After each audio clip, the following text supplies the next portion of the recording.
জানেন, আপনি যখন মারা যাবেন, মুনকার নকির আসার আগে আরেকটা ফেরেশতা কবরে আসবে, যার নাম রুমন।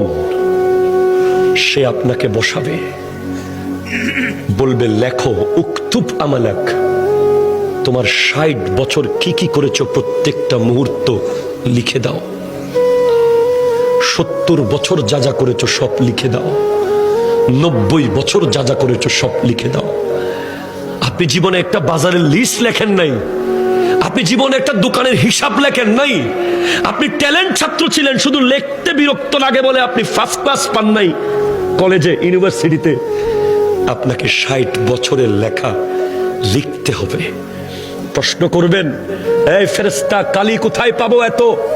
বলবে মুখের থুতুকে কালি বানাও। কলম কোথায় পাবো? হাতের আঙ্গুলকে কলম বানাও। কাগজ কোথায় পাবো?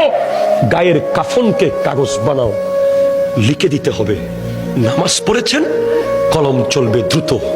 রোজা রেখেছেন, কলম স্পিডে চলবে। দান করেছেন, কলম স্পিডে চলবে। মা বাবার খিদমত করেছেন, কলম দ্রুত চলবে। সুদ খেয়েছেন, কলম চলবে না। ঘুষ খেয়েছেন, কলম চলবে না। জুলুম করেছেন, কলম চলবে না। মিথ্যা বলেছেন, কলম চলবে না। নাটক দেখেছেন, কলম চলবে না। বাটপারি করেছেন, কলম চলবে না। নামাজ পড়েন নাই, কলম চলবে না।